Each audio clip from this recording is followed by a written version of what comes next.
Hi family, பாத்தீங்கன்னா ஒரு ஃப்ரெண்டை பார்க்கலாம் நீங்க திருச்சூர் வரைக்கும் வந்தோம். நல்ல மழை, டக்குன்னு ரியா பாப்பாவை வந்து பீச்சுக்கு கூப்பிட்டு போலான்னு ஒரு ஐடியா. ஆனா நாங்க போறப்பலே அநேகமா இருட்டிரும்னு நினைக்கிறேன். இருந்தாலும் போவோம். ஆனா இங்க ஃப்ரெண்டை பார்க்க வந்ததுல யாரு கண்டுபட்டுச்சுன்னு தெரியல.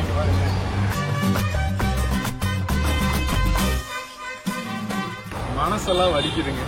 கொண்டு போய் தெரியாம ஒரு இடத்துல நான் தான் இடிச்சேன். என் மேலதான் தப்பு. ஸோ வாங்க, பீச்சு முடியலன்னா நைட் ஆச்சு எப்படி இருக்குன்னு பாக்கணும். ரியா பாப்பாக்கு பீச்சை காட்டணும். இங்க பாத்தீங்கன்னா திருச்சூருக்கு நான் சொன்ன மாதிரி ஃப்ரெண்டை பார்க்க தான் வந்திருந்தோம். எத்தனை தடவைடா?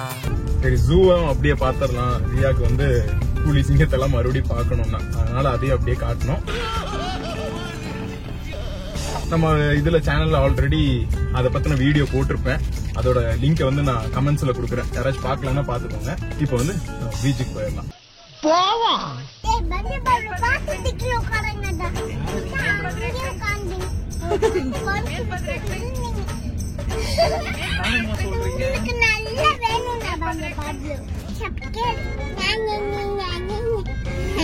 ஸ்கிப் பண்ணாமே பாருங்க.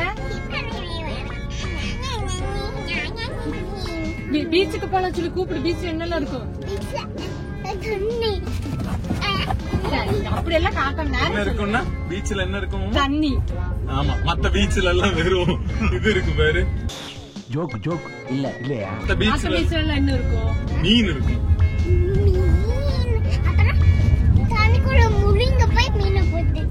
நீயா தண்ணிக்குள்ள முழுங்கி போய் மீனை பிடிப்பியா? உனக்கு நீந்த தெரியுமா? தெரியுமா? ஏடா சொல்லவே இல்ல. குதிப்பியா? கடலுக்குள்ளையா? எங்க இருந்து குதிப்பீங்க?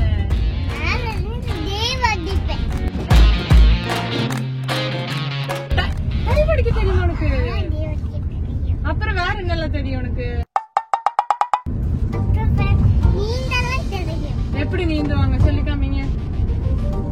இப்படியா? காலு இப்படியா? மீனுங்களை எப்படி நீந்தும்? இப்படிதான் மீனுங்கள் நீந்துமா?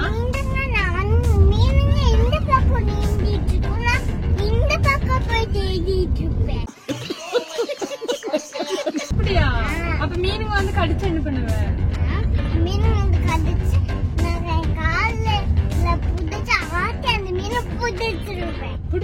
மீனை எடுத்து பொரிச்சுக்கலாம்.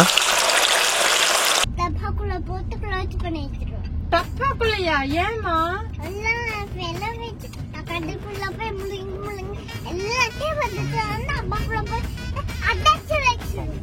ரியா தாத்தா டைவ் அடிக்கிறத பாக்கலாம்.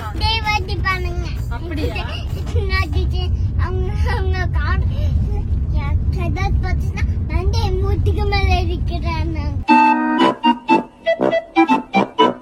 வாங்க பீச்சுக்கு போலாம். அதுக்குள்ள மழை வருமா?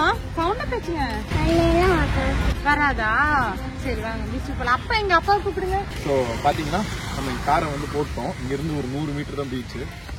பார்க்கிங் ஃபீஸ் அநேகமா கொடுக்கணும். ஸோ இங்க பாத்தீங்கன்னா பார்க்கிங் ஃபீஸ் வந்து 30 rupees வாங்கினாங்க. பார்க்கிங் பிளேஸ் கம்பேர் பண்ணுங்க. இதுதான் பார்க்கிங்கு. நாங்க இங்க நிறுத்தணும். ஆக்சுவலா எனக்கு தெரிஞ்ச அந்த கடைசி வரைக்கும் போலாம். ஏன் இங்க நிறுத்திட்டேன்னா அந்த கூட்டத்துக்குள்ள போக வேண்டாம் தான் இங்கே நிறுத்திட்டேன். ஆல்ரெடி ஒரு வாட்டி கொண்டு போய் மறுபடியும் எல்லாம் இட் ஹர்ட்ஸ் அந்த மாதிரி. இதுவா? ஆனா இருக்கா கேஷ்யூ நட் பழம்? இது வந்து இங்க சேராம் பழம்பாங்க. கேஷ்யூ நட்டோட ட்ரீ நிறைய பேருக்கு தெரிஞ்சிருக்கு. ஆனா கேஷ்யூ நட் தான் காணுமே. சரி நம்ம பீச்சுக்கு போயிட்டு வரும்போது தேடலாம். இப்ப இந்த ஸ்லிப்பை தொலைச்சு என்ன பண்ணுவாங்க? 3000 ரூபாய் பணம் கேட்பாங்களா? தெரியலையே. வேணா தொலைஞ்சிருச்சுன்னு சொல்லி பிராங்க் பண்ணி பாக்கேன். அதுக்குள்ள இருட்டாயிரம் அவர் வீட்டுக்கு போயிருப்பாரு. இல்ல பத்திரமா எங்க வச்சுக்குவோம்.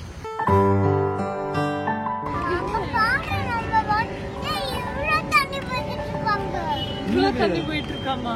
இவ்வளவு தண்ணி போயிட்டு இருக்காதா?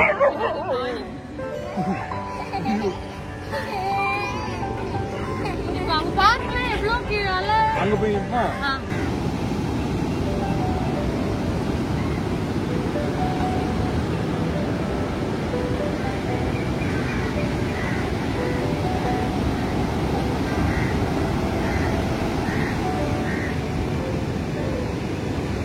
பாத்தீங்கன்னா எது கட்டியிருக்காங்க தெரியல. மேபி நைட் ஆகும்போது அலை இந்த பக்கம் மேல வரும்னு நினைக்கிறேன். இது வரைக்கும் அலை வந்த மாதிரி தான் தெரியும். தெரியுது. ஏன்னா இளம ஒரு மாதிரி ஈரமாவே இருக்கு. நல்லா போஸ் பாரு. ஐயா அப்பா அப்படியே ஓடுத்துறேன். நீ ஓடுறியா?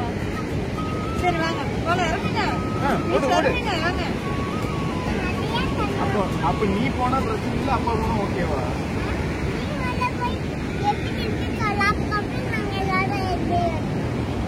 ஓ நீ நான் முதல்ல போயிட்டு எப்படி இருக்குன்னு சொல்லணுமா மஞ்சு?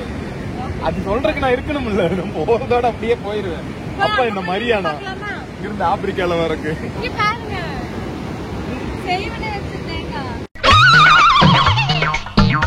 கடல்ல பில்லி சூனியம் எல்லாம் வைக்கிறானுங்க.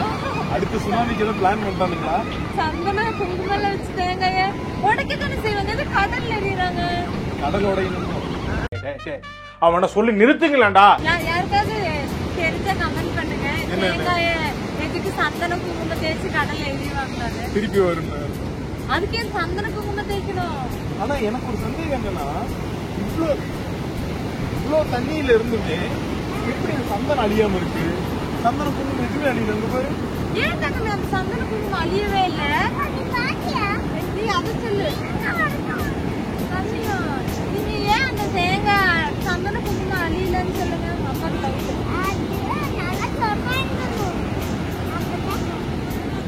ஒரு டைம் 7 மணி கிட்ட ஆயிருச்சு.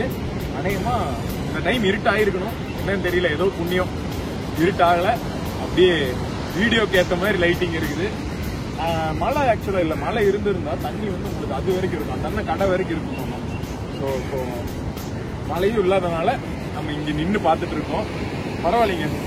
ஆனா மழை டைம்லயும் கடலை அந்த நைட்டு டைம் ரசிக்கிறதுல ஒரு செம்ம என்ஜாய்மெண்ட் தான் இல்லையா?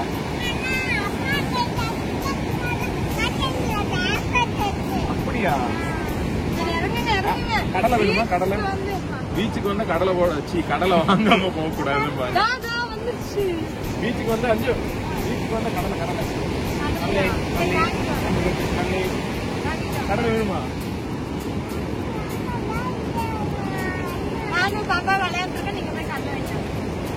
இருப்பீங்களா?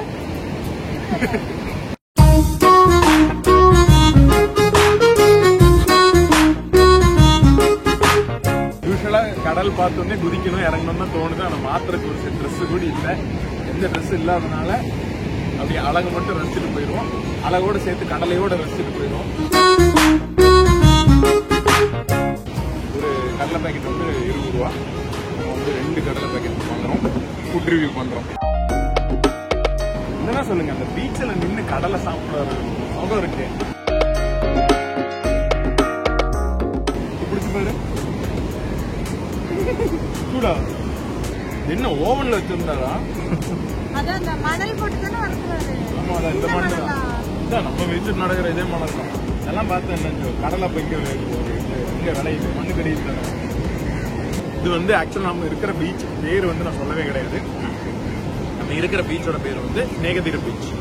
இது வந்து பாத்தீங்கன்னா நம்ம கோயம்புத்தூர் அந்த சைட்ல இருந்து வரீங்க, தமிழ்நாட்டு சைட்ல இருந்து வரீங்கன்னா சேலம் கொச்சி ஹைவே அந்த வழியா வந்தீங்கன்னா நீங்க நேரம் திருச்சூர்ல இருந்து உங்களுக்கு டைரக்டா அப்படி டவுனுக்குள்ளே டச் ஆகாம ஸ்ட்ரைட்டா அந்த பக்கம் வரலாம். நாங்க வந்து ஜூ போனனால டவுனுக்குள்ள போயிட்டோம். நீங்க டவுனே டச் பண்ணாம நேரா வந்து வந்தீங்கன்னா கிட்டத்தட்ட அந்த ஹைவேல இருந்து ஒரு 32 கிலோமீட்டர் வரும்.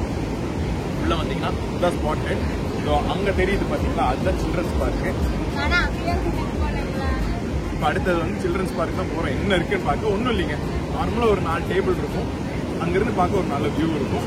ஒரு 2-3 தூரி அந்த மாதிரி எல்லாம் இருக்கும். ஸோ நீங்க வந்தீங்கன்னா ஒரு 2 மணி நேரம் அமைதியா டைம் ஸ்பெண்ட் பண்ணலாம். ஸோ வேற இங்க என்ட்ரன்ஸ் டிக்கெட்டு அதெல்லாம் கிடையாது. இல்லைன்னா தண்ணி வந்து அந்த கல்லுக்கிட்ட தாங்க, அவ்வளோதான். இங்கிருந்து ஒரு 50-60 மீட்டர் வந்து அந்த பக்கம் தான் தண்ணி இருக்கும். மழைனால ரொம்ப ஏறி இருக்கு, அதனால தான் யாரையும் விடலை. இதுவே மழை ரொம்ப ஜாஸ்தி ஆயிடுச்சுன்னா கிட்டத்தட்ட அந்த கல் வரைக்குமே மேலே அந்த கல்லில் பட்டு மேலே தெரிக்கும், அவ்வளோ தண்ணியும் வரும். ஸோ அந்த மாதிரியும் இங்கே நடக்கும். ஓகே, நானும் ரியா பாப்பாவும் தண்ணியில கால் விட போறோம்.